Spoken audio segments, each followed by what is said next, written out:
오늘 본문의 바리새인들이 예수님께 질문한 내용이 이것인데요. 우리 2절 말씀 한번 볼까요? 2절 한번 보겠습니다. 제가 읽겠습니다. 바리새인들이 예수께 나와 그를 시험하여 묻되 사람이 아내를 버리는 것이 옳으니까.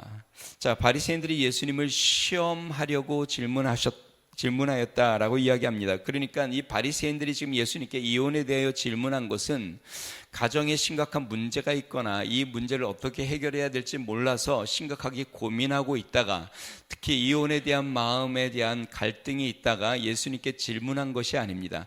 이 예수님께 질문한 의도는 예수님을 어떻게 하든 책잡아 예수님을 붙잡으려고 하는, 예수님에게 해를 끼치려고 하는 그 동기로 예수님께 질문을 했다는 것입니다. 자, 바리새인들이 이러한 질문을 한 이유에 대한 의도와 배경은 크게 두 가지로 볼 수 있는데요. 첫 번째는요, 당시 유대 사회의 이혼 문제가 그때도 논란의 큰 문제였습니다. 그 당시에, 예수님 당시에 유대 사회라고 하면 하나님을 모시는 민족이죠. 그러니까 하나님을 믿고 구약의 성경을 그들이 중심으로, 그것으로 교훈을 삼는 그들이 이혼에 대한 문제에 대한 견해가 크게 두 가지로 나뉘어져 있었습니다. 하나는 그 힐렐파와 하나는 샴마이파인데요. 이들은 모세의 율법, 이혼에 대한 말씀, 신명기 24장 1절 말씀에 대해서 해석에 대해서 의견이 좀 나뉘어집니다. 신명기 24장 1절은 이렇게 이야기합니다. 사람이 아내를 맞이하여 데려온 후에 그에게 수치되는 일이 있음을 발견하고 그를 기뻐하지 아니하면 이혼 증서를 써서 그의 손에 주고 그를 자기 집으로 내보낼 것이요.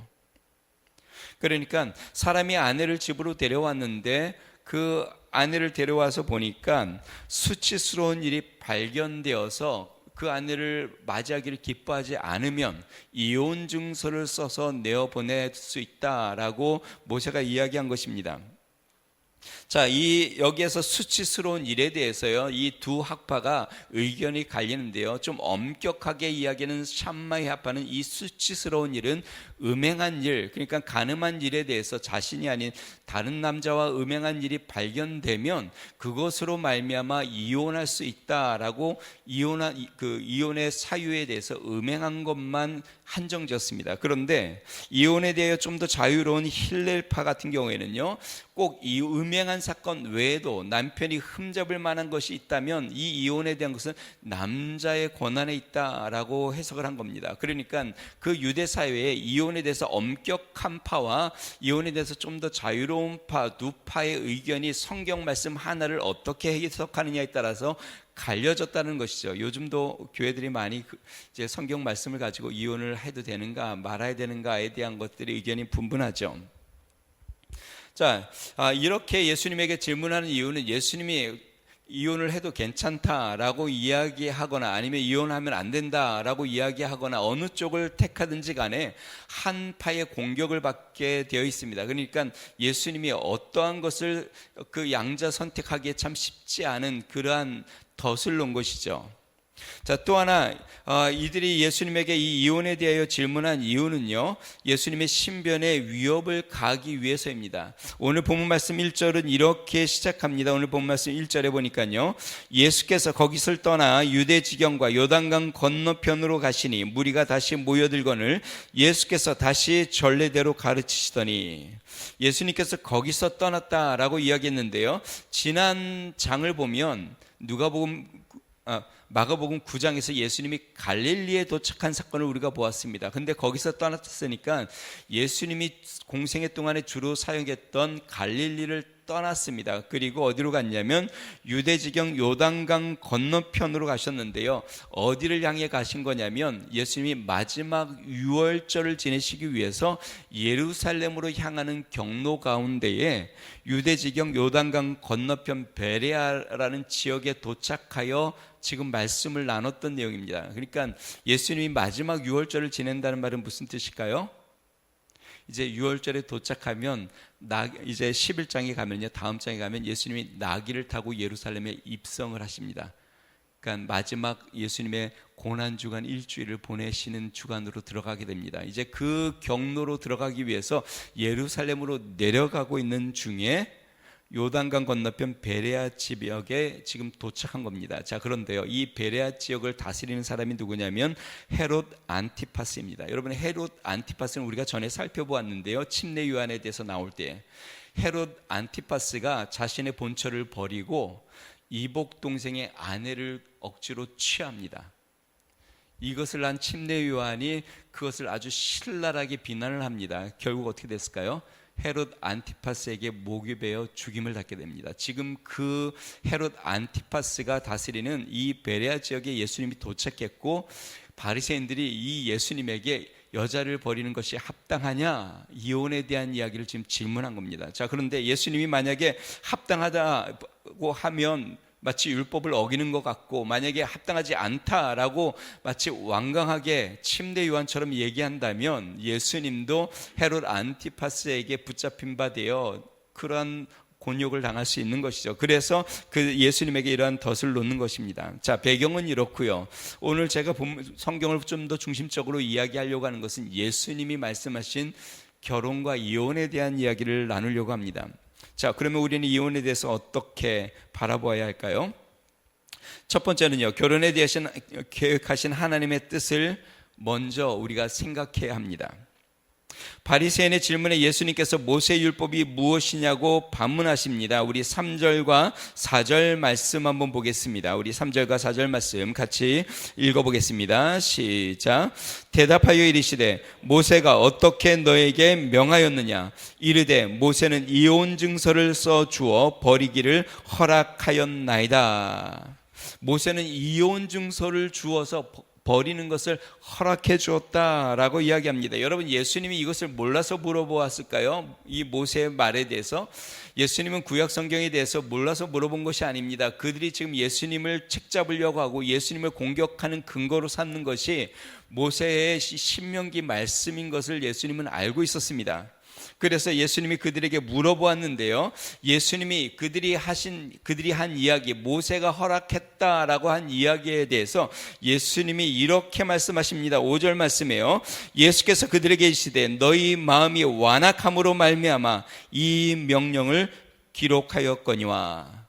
모세가 이렇게 기록한 것은 하나님의 선한 의도로 기록한 것이 아니라 너희의 악한 마음 때문에 이렇게 기록하였다라고 지금 예수님이 말씀하시는 것입니다. 그러니까 모세가 이렇게 기록한 것은 이혼을 해도 좋다라고 허락한 것이 아니라 너희들의 완악한 마음 때문에 차선으로 지금 이야기한 것이 지금 이 말이다라고 이야기하는 것이죠. 당시 유대 사회는요, 남성 중심적인 사회였습니다. 우리가 성경을 보면 여자들이 계수에도 잘 들어가지도 않고 숫자에도 들어가지도 않고 여자의 이름도 잘 나오지도 않는 경우들도 많이 있습니다. 남자가 중심적인 사회였죠. 그러다 보니까 결혼도 마찬가지입니다. 아내들이 남편의 완악한 마음 때문에 이런저런 핑계로 마치 꼭 음행한 사건 외에도 이런저런 흠을 잡아 여자를 내어버리는 일들이 많이 있었고, 또 반대로 여자를 내어버리지 않는다 할지라도 오히려 여자에게 자유를 주지 않고 여자를 자신의 밑에 학대하여 계속 그 학대를 받게 하는 경우들도 많이 있었습니다.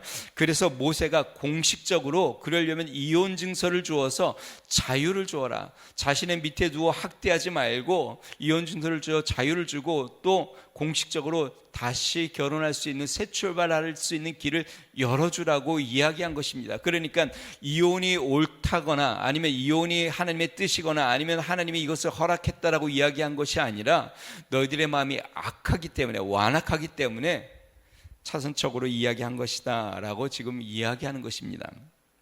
자, 그러면 우리 주님께서, 예수님께서 말씀하시는 그 이 성경에 대한, 결혼에 대한 말씀은 무엇일까요? 예수님께서 이혼에 대한 말씀을 이렇게 쭉 하시면서 중점적으로 이야기하는 것은 결혼이 하나님 앞에 어떠한 뜻이 있는지를 이야기합니다. 자, 결혼에는 하나님의 근본 뜻이 있는데요, 그것은 무엇일까요? 네 가지를 살펴봅니다. 첫 번째는요, 하나님께서 처음부터 짝으로 남자와 여자를 창조하셨다는 것입니다. 여러분 6절 말씀 한번 볼까요? 6절 같이 한번 읽어보겠습니다. 같이 있습니다. 시작. 창조 때부터 사람을 남자와 여자로 지으셨으니, 예수님이 말씀하십니다. 창조 때부터 사람을 남자와 여자로 지으셨다.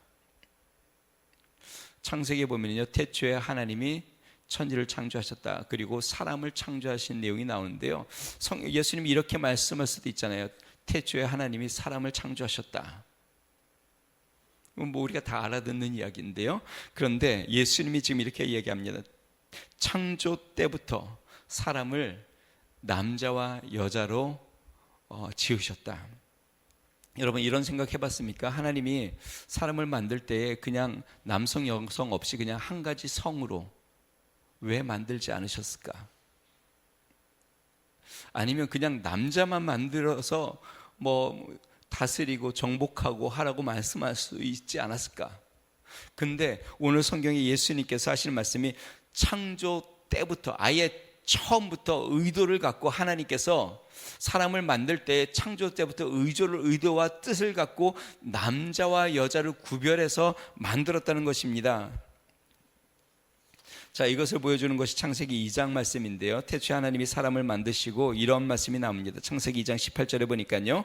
여호와 하나님이 이르시되 사람이 혼자 사는 것이 좋지 아니하니 내가 그를 위하여 돕는 배필을 지으리라 하시니라. 사람이 혼자 사는 것이 좋지 않다라고 우리 하나님이 말씀하시면서 돕는 배필을 지어야 되겠다라고 말씀하십니다. 그리고 이 아담을 깊이 잠들게 한 다음에 갈비뼈 하나를 뽑아서 여자를 만듭니다.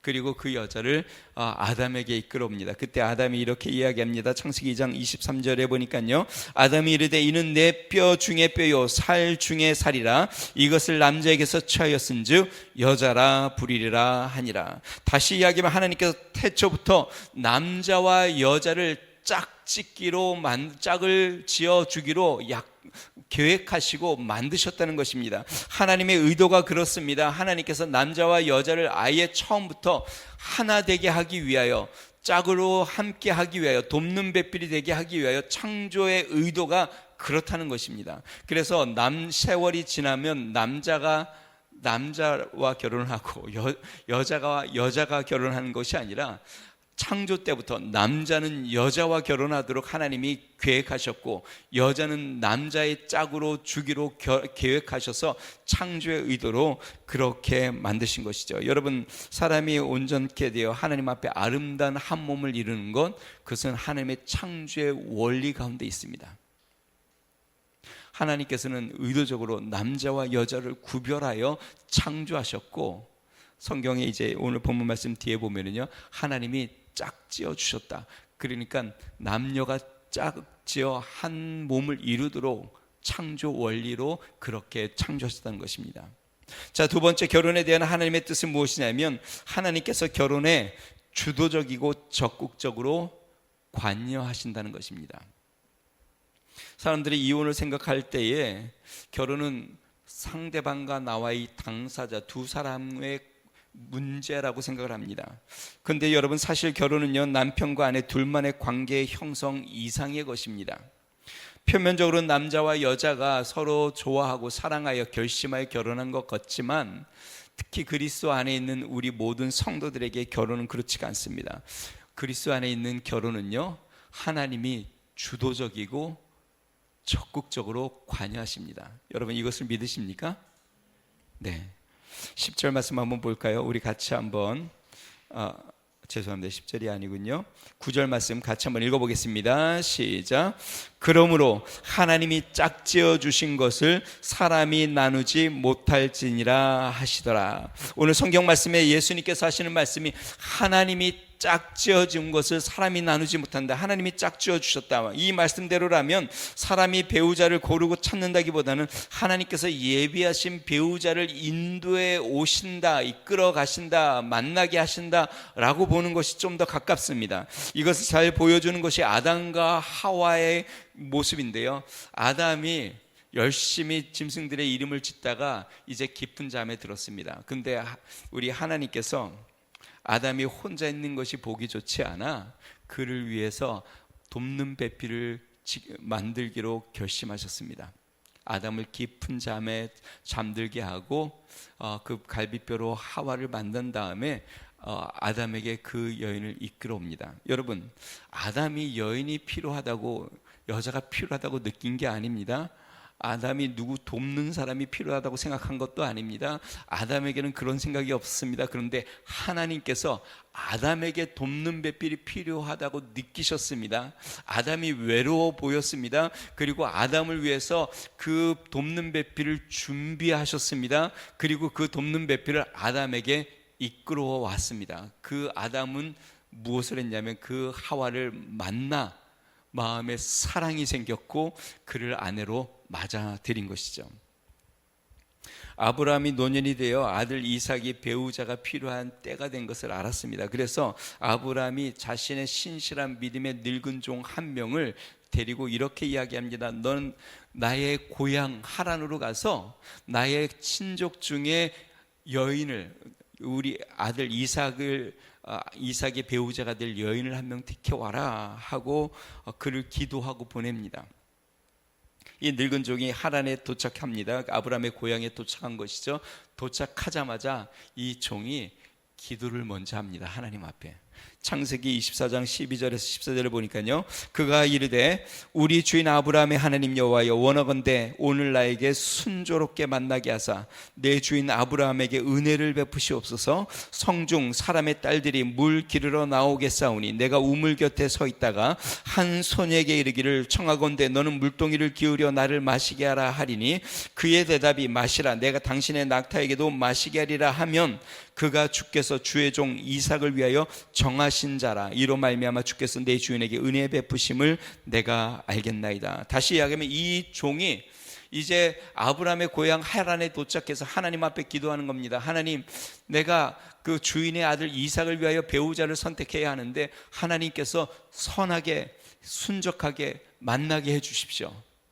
내가 하나님 표적을 하나 구할 겁니다. 내가 물 길러 오는 아낙네 중에, 여인들 중에 물 좀 달라 하면 물을 우물에서 퍼서 나에게 먹이고 그 낙타에게도 내가 다 먹이겠습니다 라고 하는 여인이 있으면 그 여인이 하나님이 우리 그 아브라함의 종 이삭을 위하여 정한 자로 알겠습니다. 자, 그런데요, 오늘 성경에 이렇게 이야기합니다. 그는 주께서 주의 종 이삭을 위하여 정한 자라. 누가 정해요? 이삭을 위한 배우자를 누가 정했어요? 주께서 정한 자라.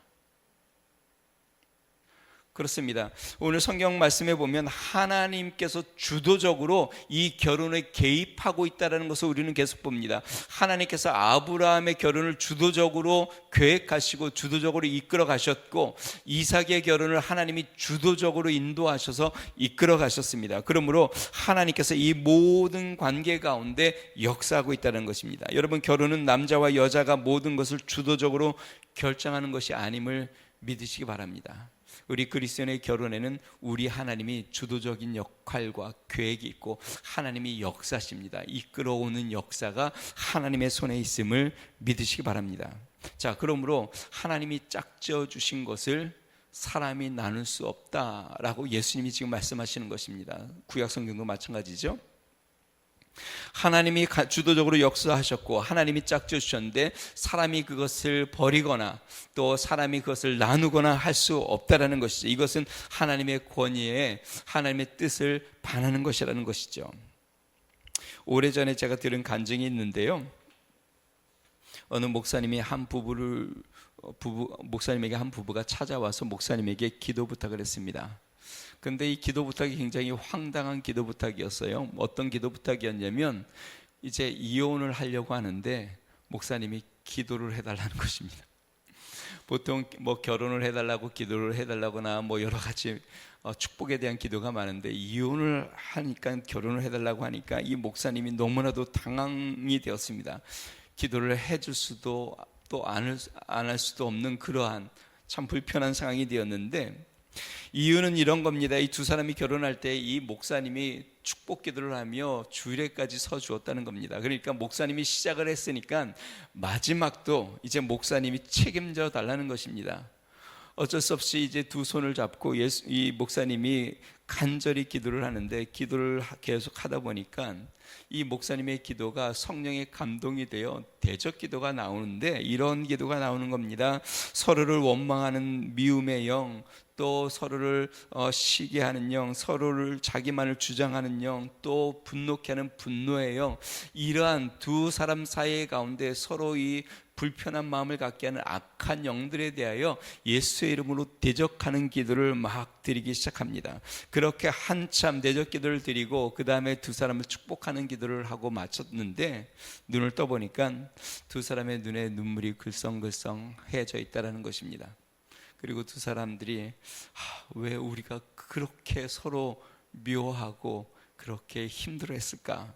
라는 마음의 변화가 생겼다는 것입니다. 그리고 다시 한번 우리가 믿음 안에서 시작해 보겠습니다 하고 시작했다고 합니다. 사랑성도 여러분, 부부 관계는요 둘만의 관계가 아닙니다. 하나님이 우리 가정 가운데 함께 하심을 믿으시기 바랍니다. 믿음의 가정 가운데 하나님이 주도적으로 역사하고 계시고 함께 일하시고 계심을 믿으시기 바랍니다. 그러므로 우리는 그 하나님을 의지하고 믿음 가운데 아름다운 가정은 너와 나만이 아니라 우리의 하나님이 우리 안에 함께 계심을 믿어 주 안에서 연합하는 것입니다. 자, 세 번째, 결혼은요 더 이상 둘이 아니라 한 몸이라는 것입니다.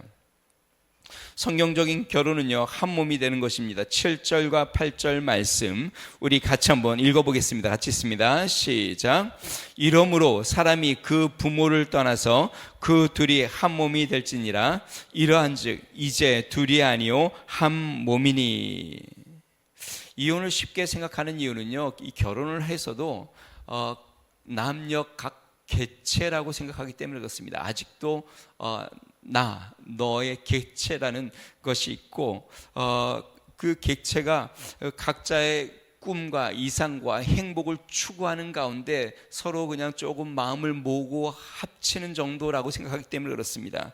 자, 이런 독립적인 객체가 자신의 행복이 느껴지지 않거나 행복이 보장되지 않으면 그러면 갈라서는 것이죠. 자, 그런데 성경은요 결혼을 하면 이제 더 이상 독립적인 객체가 아니라고 이야기합니다.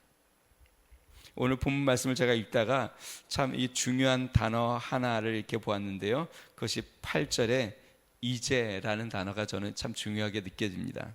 예수님이 이렇게 이야기합니다. 그럼 이 둘이 한 몸이 될지니라. 이러한즉 이제 둘이 아니요 한 몸이니. 결혼하면 이제 끝난 겁니다. 이제 독립된 객체는 이제 끝난 겁니다. 이제는 한 몸이 된 겁니다. 자, 그런데 결혼을 하고도 아직 독립적인 객체로서 나의 이상과 나의 꿈과 나의 행복을 추구하는 데 있어서 상대방이 그만큼 나에게 유익이 되지 않거나 도움이 되지 않거나 또 그것이 보장이 되지 않으면 그것 때문에 마음이 힘들고 이로 말미암아 갈라서는 경우들이 많이 있는 것이죠. 자, 그런데 오늘 본문 말씀은 이제는 하나라라고 이야기합니다. 사랑하는 여러분, 둘은 나누기가 쉽습니다. 하나는요, 저라는 제 이 한 몸을 만약에 둘로 나눈다고 한다면 여러분들이 상상하는 것처럼 큰 아픔과 상처가 있는 것이죠. 이제 결혼한 부부는 한 몸이라고 이야기합니다. 근데 저는 이 성경에 이것도 참 재밌습니다. 하나님께서 한 마음이라고 하지 않고 한 몸이다라고 이야기했습니다. 삶을 같이 살고 모든 것이 함께하는 것입니다. 마음뿐만 아니라 모든 삶과 모든 역경과 모든 과정이 한 몸이 되어 같이 가는 것입니다. 그리고 이제 내 몸을 내 몸을 내가 스스로 주장하지 않고 상대방의 소유가 되어 서로를 위하여 희생하는 것이 되는 것이죠. 자, 그러면 이렇게 온전한 한 몸을 이루기 위한 원리와 질서, 성경적인 원리와 질서는 무엇일까요? 사도 바울은 에베소 5장 22절에서 25절에 이렇게 이야기합니다. 아내들이여 자기 남편에게 복종하기를 죽게 하라. 이는 남편이 아내의 머리됨이 그리스도께서 교회의 머리됨과 같음이니 그가 바로 몸의 구주시니라. 그러므로 교회가 그리스도에게 하듯 아내들도 범사에 자기 남편에게 복종할지니라.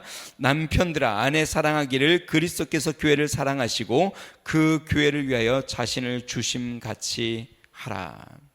여러분, 이 부부가 한 몸을 이루어 온전한 그리스도의 가정을 이루고 천국 같은 그러한 가정을 이루기 위해서 성경적인 원리를 우리가 따라야 하는데요, 아내는 남편을 주님처럼 대해야 한다라고 이야기합니다. 그러면서 구체적인 예를 뭐라고 이야기했냐면 아내를 머리로 삼아야 한다.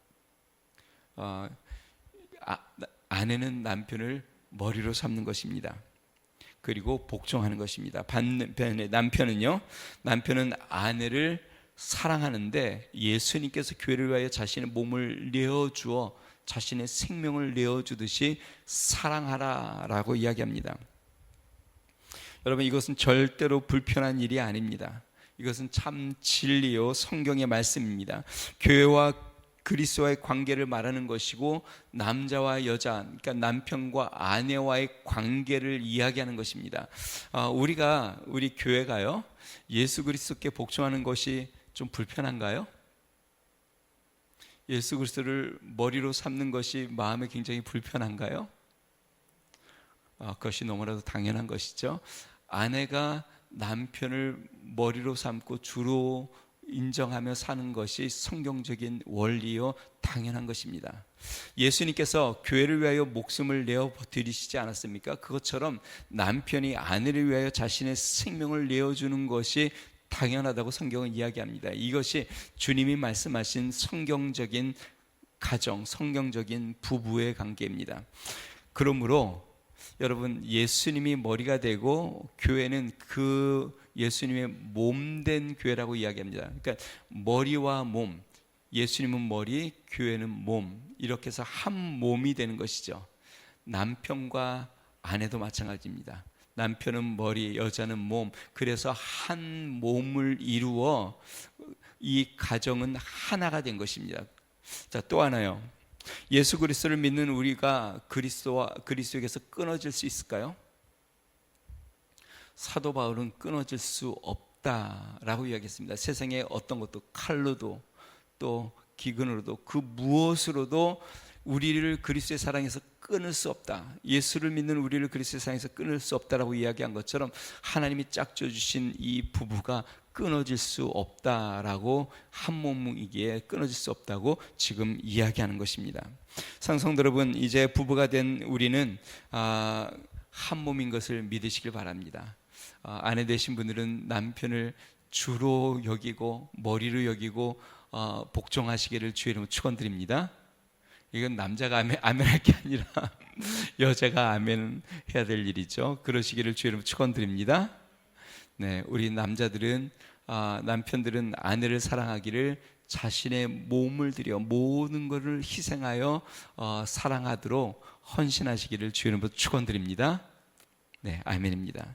자, 마지막 네 번째로 우리가 살펴봐야 될 것은요, 욕망에 이끌린 이유는 하나님께서 싫어하시는 죄라는 것을 기억해야 합니다.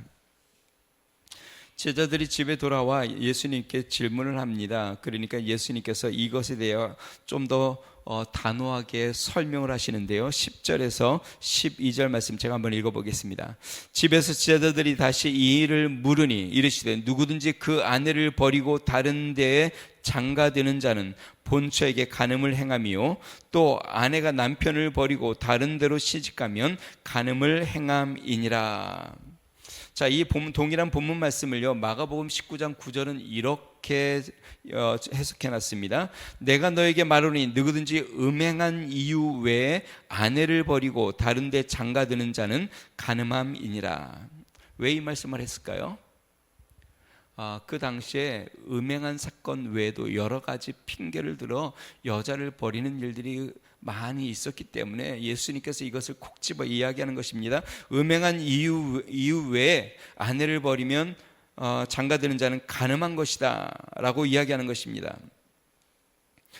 그러므로 성적 외도 문제 외에 다른 핑계로 이혼하지 말 것이 되어 예수님이 못을 박은 것입니다. 결혼은 상대방에게 몸이 예속된 것입니다. 그러므로 서로에게 그 한 몸이 되어 그 외에, 부부 외에 다른 관계를 갖는 것은, 이것은 하나님 앞에서 옳지 않은 것임을 예수님이 이야기하는 것이죠. 자, 그런데 성적 외도 외에 싫어서 버리거나 이러한 일들은 전 처에게 아니면 전 남편에게 간음하는 것이다 라고 예수님이 이야기하는 것입니다. 요즘은 이혼 사유가 가지각색인데요. 2026년도 3월 문화일보에 보면은요, 영국 데일리 메일의 기사에 대해서 좀 인용하여서 기사를 하나 적었습니다. 영국 데일리 메일에서요, 의료 서비스 기업에서 설문조사를 이혼한 성인 2,000명을 대상으로 설문조사를 했는데요, 응답자의 47%가 배우자의 야간 코골이, 그것이 이혼의 원인 중에 하나로 지목을 했습니다. 제가 이걸 보고 뜨끔했습니다. 저도 코 곤다고 우리 아내한테 많이 지적을 받는데 조사를 보니까요, 코골이나 수면 장애로 어려움을 겪었다고 이야기하는 사람들 중에 약 75%가 각방 생활을 한 경험이 있다고 이야기를 했고, 그 중에 85%가 코골이가 이혼으로 이어지는 직접적인 원인이 되었다라고 이야기한 사람들이 85%나 됐다고 합니다. 그러니까 요즘 이혼 사유가 참 굉장히 많이 있다는 것을 봅니다. 우리나라의 통계청에 보면요, 2024년과 2025년 우리 대한민국 이혼 사유 순위가 나와 있는데요. 1위는 성격 차이, 생활 습관의 불일치나 가치관의 차이, 대화의 단절이 1위였습니다. 두 번째는요, 경제적인 문제, 채무의 문제나 아니면 도박, 아니면 과도한 소비의 문제가 두 번째였습니다. 세 번째가 가족 간의 불화, 시댁과 처가와의 갈등, 고부 갈등, 또 명절 스트레스가 3위였고요. 네 번째가 배우자의 부정, 외도, 부적절한 이성관계가 네 번째였습니다. 다섯 번째는 부당한 대우, 정신적인 학대나 폭행, 폭언, 이러한 것들이 나와 있습니다. 여러분, 완벽한 아내와 완벽한 남편은 없습니다. 서로 살다 보면 여러 가지 어려운 것과 또 불편한 것과 또 맞지 않는 부분들도 있을 수 있습니다. 자, 그런데 완벽한 아내와 완벽한 남편을 만나서 결혼하는 것이 아니라 부족한 자들이 만나 완벽한 결혼을 만들어 가도록 힘쓰는 것입니다. 그것은 무엇일까요? 앞부분에 이야기한 것처럼 사랑과 순종입니다. 이 사랑과 순종을 통하여 그리스도의 가정을 만들고 그리스도의 나라를 만들어 천국 같은 하나님의 나라와 같은 그러한 가정을 만드는 건, 그것이 우리 그리스도인이 해야 할 일입니다. 상성도 여러분, 요즘은 이혼이 굉장히 우리 주변에 많이 있는데요, 성경적인 가정을 이루어 하나님 앞에 영광을 돌리는 믿음의 성도들 되기를 주의 이름으로 축원드립니다. 그리고 우리의 자녀들 또한 그렇게 가르쳐 믿음의 가정을 이루어 아름다운 가정이 되기를 여러분들이 기도하며 또한 지도하는 믿음의 성도들 되기를 주의 이름으로 축원드립니다. 우리 이 시간에 같이 한번 기도하겠습니다.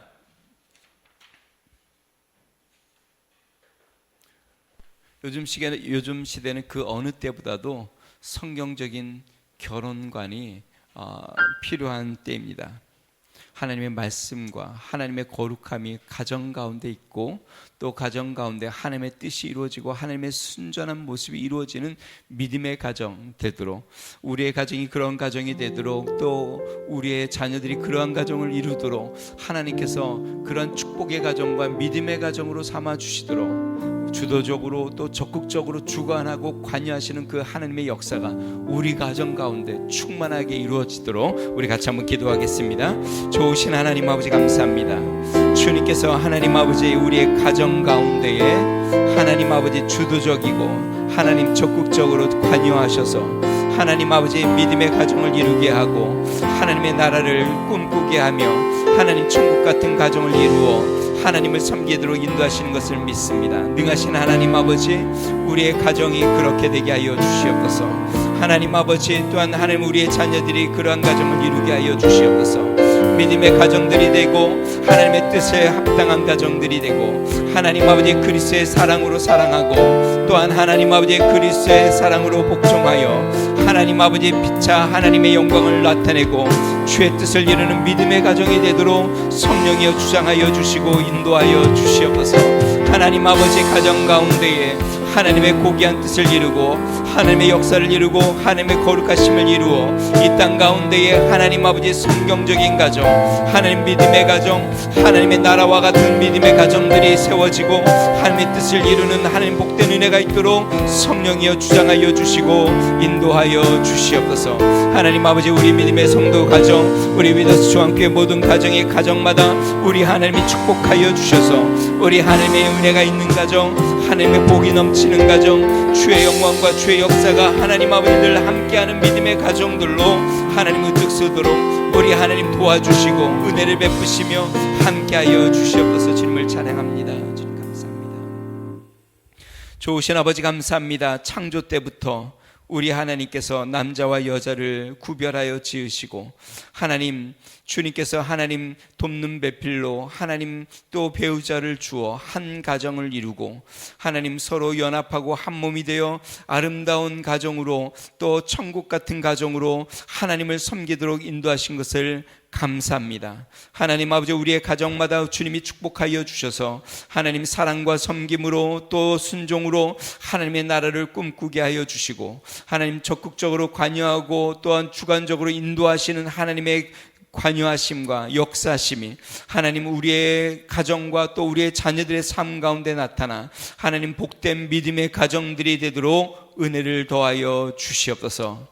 이제는 우리 주 예수 그리스도의 은혜와 하나님 아버지 무한하신 사랑과 성령님의 감동 감화 내주 충만케 하시는 종이 이 어두운 세상 가운데 믿음의 가정들을 세워 하나님의 나라를 이루고 주의 뜻을 이루며 주님 앞에 영광을 돌리는 축복이 우리 가운데 나타나기를 소망하는 믿음의 성도, 가정과 교회와 나라와 민족 위에 이제로부터 영원토록 함께 하시기를 간절히 축원하옵나이다. 아멘.